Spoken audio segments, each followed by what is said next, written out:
What's up, you guys? This is a quick one, late night. I'm getting ready to go finish my workout. And I want to tell you this. Listen, there's no job that will pay you what you're worth, right? And I know that's all mindset, all voodoo, like, oh, you know, I'm worth $1 million a year. I'm worth $3, $4, $5 million a year. Again, I went to an event and the men that were in the room were ex-convicts, covered up in tattoos, heroin, recovering addicts, people that went to jail for 5 years, 10 years. They came out and they went into sales and knocking doors and guess what? Having a business and paying other people to run around and be their salespeople. And those guys make $8 to $10 million a year. There were some guys in the room who made $300 million a year. And again, this is what their company made, not what they made, of course. One guy had bought up 4 or 5 businesses in 1 year's time. And I want y'all to understand, like, there's not a lot of people to do the work, right? Everybody wants to just show up and get a paycheck and complain that the paycheck is not big enough. Hey, I showed up to work and they're not paying me $150,000 a year.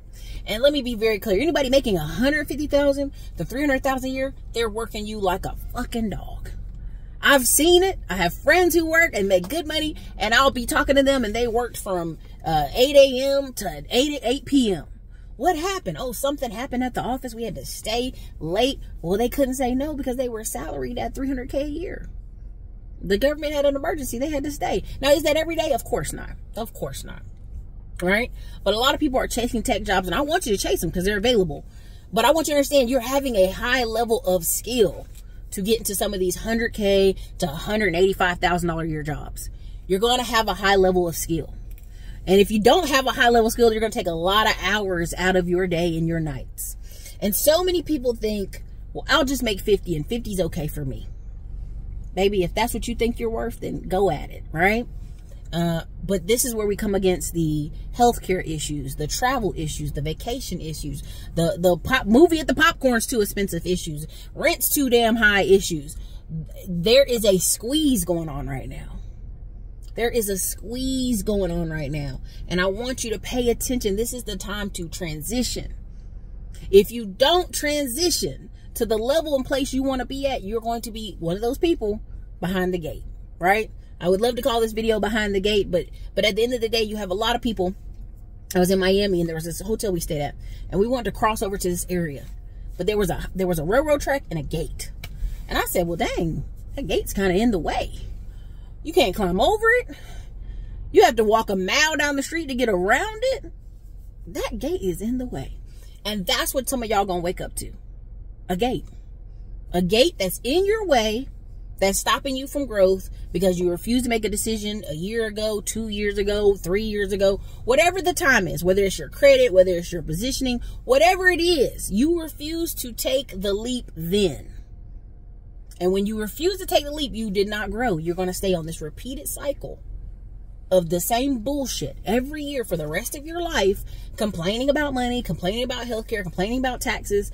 Oh, I only got a 3% raise, but you won't apply for new jobs. Oh, this happened to me. And so again, when people show you the game, and what is the game? The monopoly game of life, that you have to buy assets, you have to cross over to this side of the board. And there's many people say, well, Eric, I don't want to buy real estate. No problem. Are you dumping it into stocks? Are you learning about stocks? Are you learning about annuities? Are you learning about farmland? Are you learning about hard money or ways to invest in different products and assets? If you're not, you're still on the outside of the gate. You're just a high income person on the outside of the gate. You're just available to go to the movie theaters and go eat out here and there outside of the gate, but still complaining. I watched several videos. This young lady is in California. She makes $100K a year. And she was moving in with her dad. Because in California, $100K where she lived at in her particular area wasn't enough. So she's going back to move home. Excuse me. With her father. For X amount of months so that she can afford to buy a property in California. It's going to be a long time. Depending on where she's at and where she's trying to buy.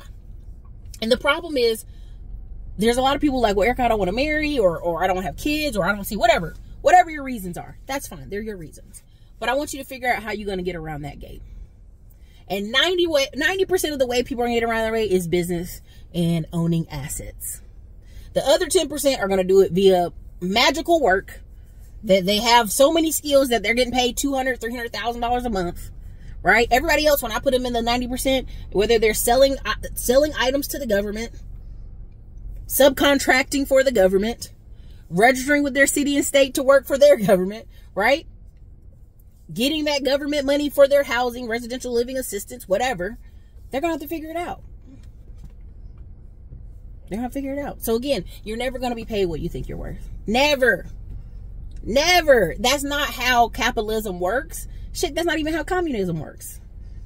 Capitalism, listen, if I'm going to make $200 an hour for whatever the job is, I can't pay you $200 an hour. I'm going to pay you $50 an hour. And you're going to be so excited to run around and tell everybody you make $50 an hour. There are people I know that were working at this place in Samson, and they were like, I realized they make this much an hour, but I only get $200K a year. I'm like, yeah, and so does 100 people on the floor with you. So imagine the billions of dollars they make. Billions. And then they're bringing 10,000 more Koreans to Austin? You think they're going to listen to you whine and complain about work? They don't care. Cool, you don't want to do it, somebody else will. No problem. Now, what does that mean you need to do with your time? You're at this high-paying job. You're making $180,000 a year. Oh, you're balling. You got a nice new car. At least $50,000 a year of your income needs to go to an asset. Whether that's a multifamily, whether that's stocks, whether that's oil and gas, at least $50K. If you're making $180, at least $50K. At least. And many of you are going to say, well, where can I get it out of my budget? You're going to have to figure it out. 90% of y'all putting it into a car anyway. Right? So I just want you to understand, like, figure it out, because they're not going to pay you what you think you're worth. And even when people work construction and blue collar and service jobs and hospital jobs, they don't even think they're getting paid what they're worth. Right? You have regular nurses complaining of what travel nurses make. You have CNAs and now they have traveling CNAs. Right?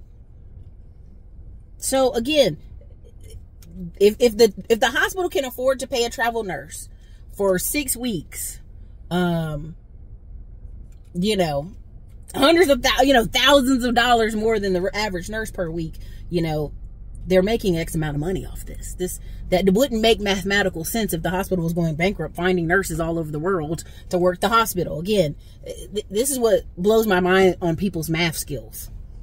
All right, like somehow they're lost. Nobody can afford anything, Erica. No, just the people you know can't afford anything. That's all. That's all. So again, let's do the math here. Let's figure it out.